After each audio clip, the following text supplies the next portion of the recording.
व्यवसाय की दुनिया में कुछ ही नाम रतन टाटा की तरह सम्मान और प्रशंसा प्राप्त करते हैं। एक दूरदर्शी, एक नेता, एक परोपकारी व्यक्ति रतन टाटा जी की जीवन यात्रा प्रेरणादायक है। आज हम आपको उस अद्भुत व्यक्ति की कहानी सुनाने जा रहे हैं जिसने टाटा ग्रुप को एक वैश्विक शक्ति में बदल दिया।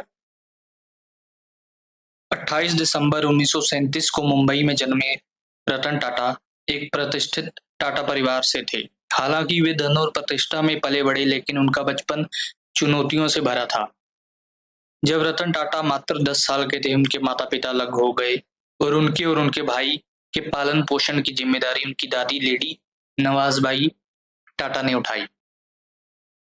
रतन टाटा की शिक्षा ने उन्हें भारत से बहुत दूर पहुंचा दिया। उन्होंने कार्नेल यूनिवर्सिटी से आर्किटेक्चर और स्ट्रक्चरल इंजीनियरिंग की पढ़ाई की और उसके बाद हार्वर्ड बिजनेस स्कूल में एडवांस मैनेजमेंट प्रोग्राम किया। बावजूद इसके कि वे विदेश में एक आरामदायक जीवन जी सकते थे, रतन टाटा ने भारत लौटने और अपने परिवार की विरासत को आगे बढ़ाने का निर्णय लिया। रतन टाटा का टाटा ग्रुप में सफर शीर्ष से शुरू नहीं हुआ था। 1961 में उन्होंने टाटा स्टील में काम करना शुरू किया, जहां उन्होंने चूना पत्थर ढोने और ब्लास्ट फर्नेस प्रबंधन का काम किया। यह जमीनी अनुभव उन्हें कंपनी के संचालन को गहराई से समझने में मददगार साबित हुआ। 1991 में वर्षों की कड़ी मेहनत और जेआरडी टाटा के मार्गदर्शन के बाद रतन टाटा को टाटा ग्रुप का चेयरमैन नियुक्त किया गया। उस समय टाटा ग्रुप 100 से अधिक व्यवसायों का एक विशाल समूह था। कई लोगों को संदेह था कि रतन टाटा जेआरडी टाटा की विरासत को आगे नहीं बढ़ा पाएंगे, लेकिन जल्द ही उन्होंने सबको गलत साबित कर दिया। रतन टाटा के नेतृत्व में टाटा ग्रुप ने एक ऐतिहासिक बदलाव देखा। उनके साहसिक दृष्टिकोण ने कंपनी के विभिन्न व्यवसायों का आधुनिकीकरण किया। 1998 में भारत की पहली स्वदेशी कार टाटा इंडिका का लॉन्च उनकी सबसे महत्वपूर्ण उपलब्धियों में से एक थी। भले ही इस कार को शुरुआत में चुनौतियों का सामना करना पड़ा, लेकिन अंततः यह सफल हुई और भारतीय नवाचार के प्रतीक के रूप में उभरी।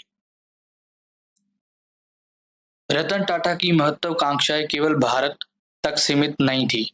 2000 के दशक में टाटा ग्रुप ने कई प्रमुख वैश्विक अधिग्रहण किए, जिनमें टेटली टी, कोरस स्टील और जैगुआर लैंड रोवर शामिल थे।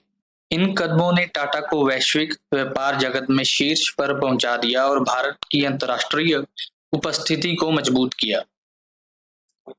शायद रतन टाटा का सबसे महत्वाकांक्षी प्रोजेक्ट था टाटा नैनो, एक ऐसी कार जिसे आम आदमी के लिए बनाया गया था। उनका सपना था कि लाखों भारतीय जो दो पहिया वाहनों पर निर्भर थे, उनके पास एक सुरक्षित और किफायती वाहन हो। भले ही टाटा नैनो व्यापारिक दृष्टि से अपेक्षित सफलता प्राप्त नहीं कर पाई, लेकिन यह टाटा की इनोवेशन और जन सेवा के प्रति प्रतिबद्धता का प्रतीक बनी रही।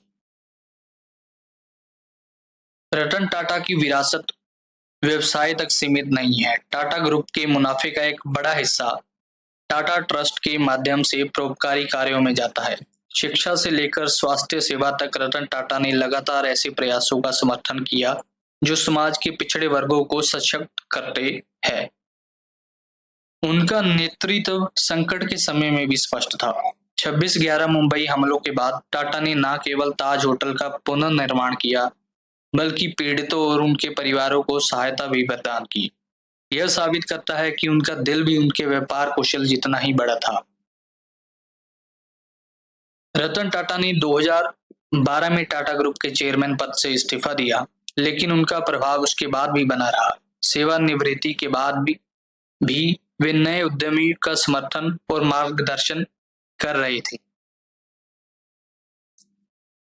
रतन टाटा की यात्रा ने हमें सिखाया है कि सच्चा नेतृत्व केवल लाभ के बारे में नहीं, बल्कि उद्देश्य के बारे में है।